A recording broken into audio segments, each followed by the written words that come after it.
This is Johnny Dosco. Stay tuned for another Score Sheet podcast. Holy Kadelka! Welcome to another Score Sheet podcast. Today I'm happy to say we have frequent guest and contributor Todd Zola. Todd is a managing partner of mastersball.com. He also has contributed to Fantasy Alarm and to ESPN, and he's been one of the most well-known experts in fantasy baseball for a dozen years or more now. How are you, Todd?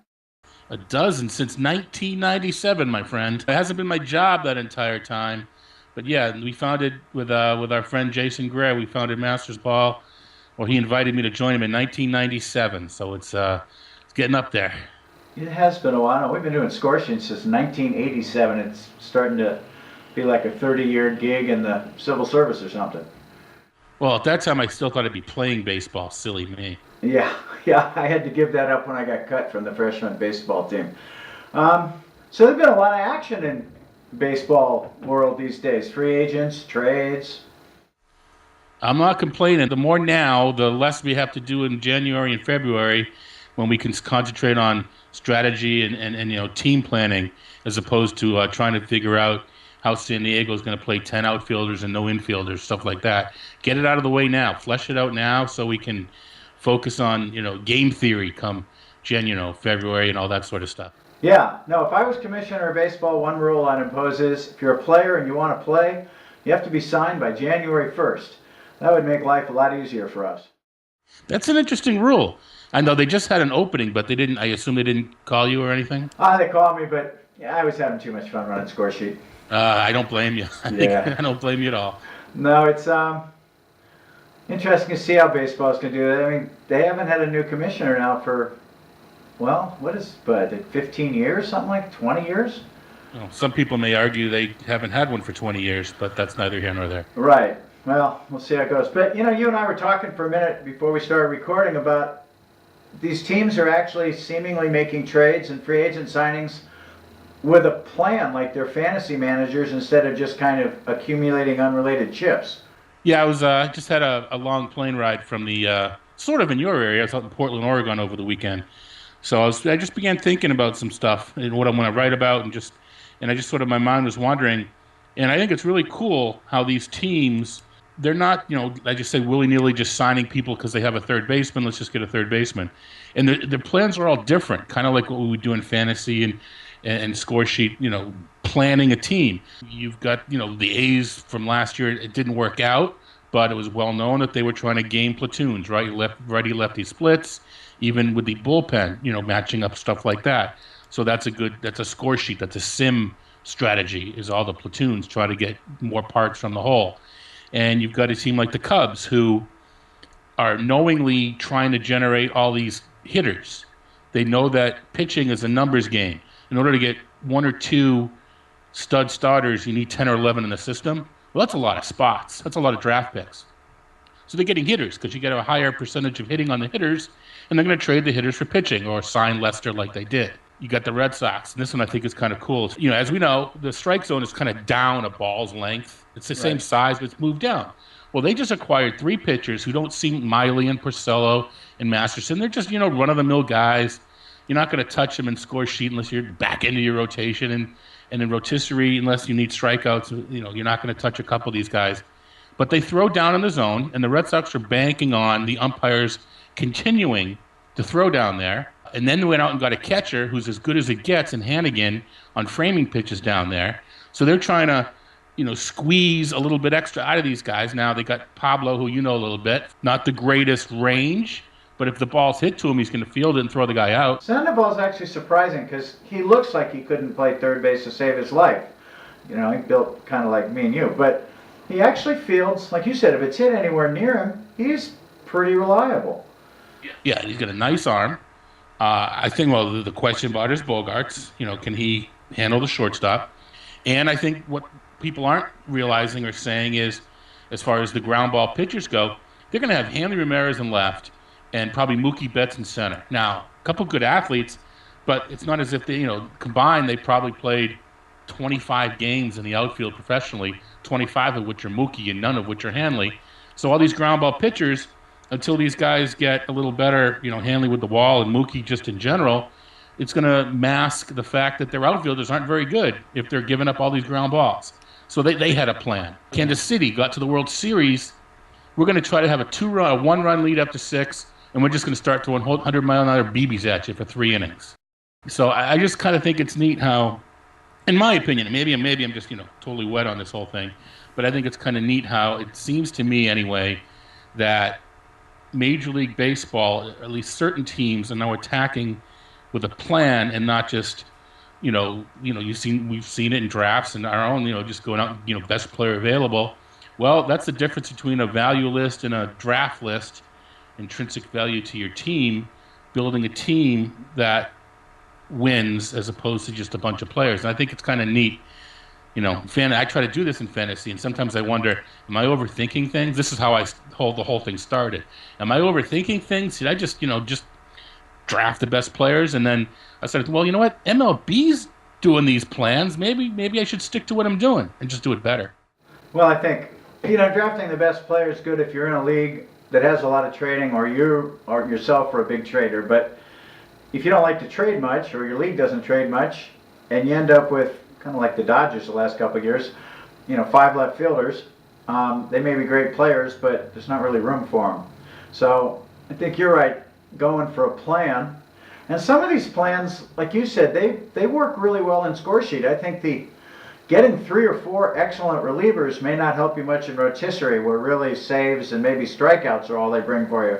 But in score sheet, given that starting pitchers don't really go past the 6th inning anymore, you really need to have someone to pitch the 7th, someone to pitch the 8th, and someone to pitch the 9th. And like you said, KC managed to run that all the way to the World Series last year. Right, and in score sheet, you're not going to have the epic collapse that the Athletics had when you platoon in score sheet. It's going to come through for you. My ideal score sheet team, a couple bombers at the beginning. You're not going to mess around with the first few picks where you're just getting great players. But then after a while, you can start to do the platoon at the positions where you didn't happen to get a superstar. And again, the relievers and where someone else isn't quite adept and they're drafting a lesser closer, you're drafting Ken Giles or Wade Davis or Kevin Quackenbush, and you're putting him at closer because his peripherals are fantastic, and someone else is taking Fernando Rodney because he's a closer, he's going to be my closer. Well, that's not what you necessarily want to do. You don't need a closer on your score sheet team. You just need 4 pitchers who average over a strikeout an inning.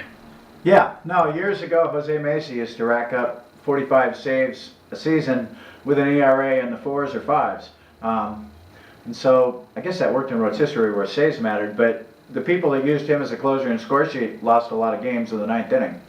Oh, sure. Give me, Davis is known at this point. He's not a secret after the World Series, but, check out Ken Giles, check out guys like that. Their peripherals are just fantastic. Kevin Quackenbush, their peripherals are fantastic, and those are the kinds of guys you want in the high leverage situation. Yeah, well, it used to be if you got a guy that had a strikeout an inning, you thought you had gold. Well, that may still be true a little bit in starters, but in relievers, it's almost like if they don't have 10 or even 11 strikeouts per 9 innings, they're just another guy now. Yeah, I call it, in rotisserie, I call it the 100K club, where I think there's, at this point, a save is not just a save anymore. It comes with, ancillary production, strikeouts, and ERA and whip. And if you don't get one of these guys that has the capability of throwing 90 to 110 strikeouts, and there's 6 or 7 of them at this point, you're behind the 8 ball. Now it's, score sheet, it's not quite as important because we're not accumulating strikeouts as a category, but it'd be nice to have 2 or 3 of these guys as your relievers. This way you don't have to necessarily go all in. You started, I found out in the playoffs in score sheet, you sure as heck want 1 or 2 very good ace pitchers. But then you don't have to necessarily get your 3rd, 4th, and 5th. You can concentrate on some hitting and, play the relief game. Get a guy to get your 5 or 6 score sheet innings and bring in your 100K guys and close it out in 6, 7, 8, 9, just like the Royals did pretty much. That was kind of what they looked to do. Shields would go 8, and then everybody else, the bullpen. Then Shields comes in, the bullpen rests for a day or 2, and then, they come in, in the 5th or 6th inning when Vargas is on the mound. I think you can do that sort of thing pretty well. Even in rotisserie, I think these high strikeout relievers, if you have a reserve list, you can use, if your pitchers have a kind of a bad matchup, Well, put Wade Davis in for that week. You're going to get as many strikeouts as Jason Vargas is anyway. No, that's true. And, I was reading that you mentioned ace pitchers. You have to have good third and fourth and fifth pitchers to make the playoffs. You can't make the playoffs with two great pitchers and three bums. But once you make the playoffs, it's almost impossible to win, both in real life and in score sheet, without that stud that's going to deliver, because they pitch a lot more innings percentage-wise in the playoffs than they do in real life. Bumgarner, I think he threw 30% of the Giants' innings in the postseason, and in the regular season he threw more like 15 or 16%. So you really do need that one or two guys to win you some games in the postseason. Well, I think the best example of that is probably John Lester, in that if you look at his regular season, last season was phenomenal, but if you look at his regular seasons previous, I like to compare him to Homer Bailey, because that's what all my fellow Bostonians look at, because they compare the contract that Homer Bailey got to the one that was offered to John Lester in March of last year, the one that was, in air quotes, insulting, but yet for the average per year, it was the same as Homer Bailey got. And this time last year, I don't know how it was in score sheet, but this time last year, Homer Bailey was being drafted before John Lester in traditional fantasy. He has that reputation because he won a couple World Series. It's revisionist history. We had no idea he was going to go out and throw a 2.5 ERA and get his strikeout rate back up over 9 when it was in the 7s for a couple of years. So, as a Boston fan, thank him for getting me a couple World Series to root for. But I don't blame the team at all. In rotisserie, too, I think he's going to be terribly overbid on this year. And I don't know if he's going to retain the gains that he made in the 2014 season. I just think there's a lot of revisionist history going on with a guy like Lester. This time last year, he was not nearly as thought highly of as he is now. Yeah, no, people's values change. Well, the other interesting thing, back to this concept of teams planning, there's more teams that seem to be taking the score sheet attitude towards baseball and not the rotisserie now. The Dodgers seemingly happily gave up D. Gordon, even though he had a ton of stolen bases, for a guy who's supposed to be a better defender and gets on base maybe more and has a little more pop. And they didn't seem to be worrying about losing 50 steals. They'd rather have Kendrick for a year. Well, that probably comes from the new guy running it. They know, they've got Friedman in there now from Tampa, who I think he must be kind of like Theo in Chicago. They must be giddy. They're skilled in the efficient way of running a team, but yet they got a little money when it's not needed anymore, when they can go out and buy somebody. Who would have thought that the double play combination would be Rollins and Kendrick for the Los Angeles Dodgers? That's kind of freaky. I do my little playing time for my projections, and I kind of still look at that and go, that just doesn't look right. It's going to look even funnier when they're in the uniform in spring training together with that Dodgers on their chest. That's going to look it's going to look weird. But you're right, though. I think teams are they're getting smarter, and there's still teams going to spend money. I mean, the Cubs are going to go out and spend money, and the Dodgers, it's not like they're not, they're still spending the money. But I think they do realize that you have to build a team a little bit and not just go out and buy a bunch of pieces. No, I think that the last couple of years they proved that just having pieces doesn't work. Though, in the Dodgers case, it is incredibly surprising to me. They won the division last year, and they've pretty much torn their whole, well, not their pitching staff, though they're rebuilding that a little bit, but they've torn their whole on-field product, batting order and all that, up and started over from scratch, kind of like a team would that finished in last place, not first place. Yeah, I think they're hoping Puig, I don't know if so much takes the next step, maybe not physically, maybe in his head. If his head takes the next step and is able to stay healthy, they're counting a lot on that. And the veteran leadership up the middle. I think they're hoping that the old wiliness of the players make up for the runs, because player for player, if you look at the positions, they've downgraded at least to this point, as far as let's look at Hanley and let's look at this guy and that sort of thing. And I as far as the Dodgers go, I'm scared of Peterson a lot. I'm just not a fan of strikeouts. And you see, we can talk Will Myers too. I've never been on Will Myers' bandwagon, or even Brendan Belt out in San Francisco. Any of these minor leaguers who live off of a high batting average and balls in play, I'm very leery of, because when they strike out a ton, because that usually doesn't carry over to the pros. And Myers has shown that, and Belt to a certain extent, and I'm scared of Peterson too. I hear 30-30. I'm hearing all these sorts of things. Little bit of Springer there. Springer isn't quite the K rate of some of these guys, but a little bit, down a little bit on George Springer as well. But I need to see it. I've never been a Myers guy, and I'm not going to be a Peterson guy until he shows he can, make better contact. Yeah, no, all the grief the Royals got for giving up Myers for Shields, it was KC in the playoffs and the World Series last year, not Tampa Bay. No, that's true. And you hear Myers been traded twice, so there's two sides of that coin. Well, two teams really, really wanted him, or are two teams seeing warts?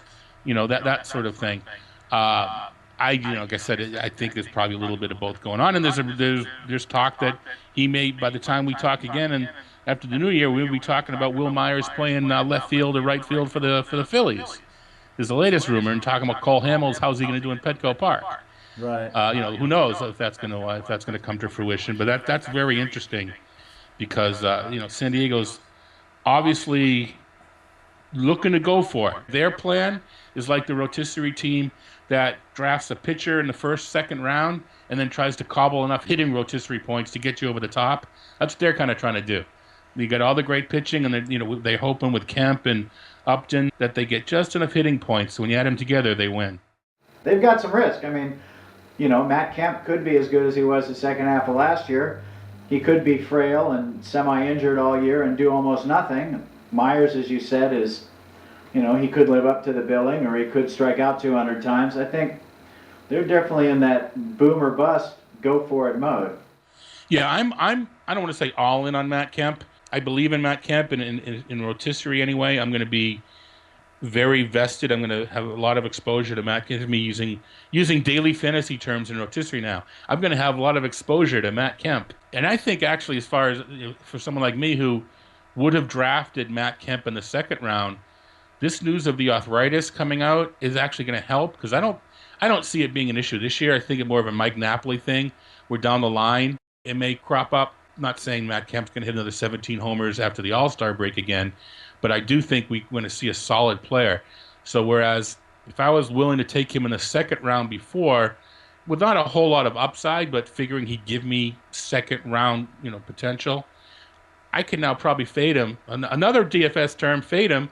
I can fade him to the third or fourth round and try to get a little bit of return on my investment. And if someone else likes him and takes him, well, okay. But in the second round, there's still some risk. I might think he's going to be fine, but I don't know it. So if I can actually wait to the third or fourth, jump all over him there, I got myself a little bit of a buffer. Yeah, no, sometimes bad news gets trumped up by the media long past the point where you and I would maybe worry about it. And like you said, it can be a good thing if everybody else in our league thinks, oh, I know something nobody else knows, and I know Matt Kemp has arthritis, and other people know the same thing and don't take him. It could help us out. Though I'm a little more worried about him. Long term, if I'm starting up a score sheet league, and he's further down on my list, because if you're only in a continuing league, you're not going to draft him in the second round. Right, but once I got a couple of keepers who I really like, he's the kind of, if you want to build up a nice foundation and still win your first year, he's the kind of guy you want. Once you have, because as you know in score sheet, you don't, the first 8 picks aren't your 8 keepers. You always, I don't want to use the word luck into some picks, but you always happen upon some keepers later that just do better than you thought, or maybe you thought they would do better, but no one else did, so you were able to sneak them through. So sometimes, in a first or second year, and early on, you can go for it and try to win your first or second year league in a dynasty and still build a nice little foundation so that you win your first year and you never heard from again. That's not necessarily the case. And Kemp's the kind of guy that I'd want as my, once I have maybe 3 solid keepers, because you're going to find 5 or 6 more keepers along the way. Like you said, if you're keeping 13 guys, you're not getting them all in the first 15 rounds, or you're probably not competing. The way you win in fantasy is you draft some guy in the 23rd round that becomes your 5th best player. That's how you do it. Well, one way to do that is go to mastersball.com. Todd's already got projections out for players for 2015. He's working on playing time. And there's a lot of folks in the industry that will tell you they've won leagues because they've used Masters Ball's rating. So I would highly recommend you go check out that site. Thanks, Jeff. Well, what we're, our friend Greg Ambrosius has launched his draft champions very early. This is the kind of draft where there's no moves all season, but you need 50 players in your team. So I make it a point to beat Greg to the punch. So if he tells me he's going to have his draft starting on November 30th, well, I'm going to have my projections out on November 15th to give everybody a chance to digest them for a couple of weeks. So I've had stuff out since mid-November. And, as we, somewhat joked about at the beginning with all these moves, I'm doing more frequent updates than I did this time last year. I picked the wrong weekend and have to go away for a family event because I got an update in Wednesday. As I'm flying, I'm checking my Twitter feed when I get down, and, man, it had exploded again, and all these other trades. So I'm catching up with that now and have that out a little bit later today. But we'll, updates a couple times a week, profiles, some tools designed to help track drafts. I'm not naive. I know people buying projections now are probably in these early drafts. Or they're doing trades. I mean, for score sheet, we have a few leagues that draft really early, but most of them don't draft till February like normal. But, we have probably 2/3 of our leagues now are some form of keeper league. And those leagues, of course, we're getting literally hundreds of trades a week from our team owners. And, you can't make an intelligent trade if you don't have some idea of what the guy's going to do next year. So, and I think, there's a lot of games out there where keeper leagues are kind of the norm now. Right. And the thing now, I've been asked a question, and, how do I use Masters Ball for score sheet? Do you have a ranking, etc.? And unfortunately, I don't have a special magic number for score sheet. But what I do have is I have myself, and I have a friend of ours, Lar Michaels, who's a score sheet player, and we've got ourselves a message board where if you post on it, you're promised an answer to that question. So whereas I may not have a magic number how to rank score sheet players, we're both experienced score sheet players. Look for on base, look for, for pitching, look for a great K to BB ratio. So you can use our stuff very easily, and if you have to ask a question or two, I have the 5th pick in my draft, and this is what I got, we can give you that kind of personalized help. You know what? That may be better than a magic number. The personalized help, then like you said, you can say, well, I've already got this guy in left and this guy in center, so how valuable is this guy in right going to be? Lara and myself, as you can vouch, we've both been playing score sheet for a number of years. So, we're not going to say we're score sheet experts, but we are qualified to certainly help someone out confidently and not just, do it because we have to. We both love playing the game, so we're very much like to be able to do that sort of thing. Right. Well, I'll tell you what, I think what we should do is maybe chat again in a couple, 3 weeks, and we can get maybe more into some specific players. Maybe I can pick your brain for your 3 top sleepers of 2015, or maybe more valuable to me, even the 3 guys you would stay away from the most. And we'll get a little more specific. All right, I'll drop a name on you now for all your early guys. I'm taking some flack in the industry because I am all in on Cole Calhoun. And to me, he's a great score sheet player. He's going to get a ton of at-bats. He's hitting at the top of the order. His on-base is pretty good. He's going to get 20 homers with a chance of double-digit steals. I am all in on Cole Calhoun of the Angels this year. And Christian Yelich as well, I think, is another decent score sheet player. So we can talk more in depth, but there's a couple of teasers for the next time, a couple of hitters that I'm all in on. All right, well, that's good to know, especially since I own Yelich in a couple leagues. I'm glad to hear you say good things about him. Well, it's, as always, been great talking to you. And, let's catch up and do this again in a couple, 3 weeks and throw some names out for folks. Sounds like a plan. All right. Thanks very much, Todd. My pleasure, Jeff.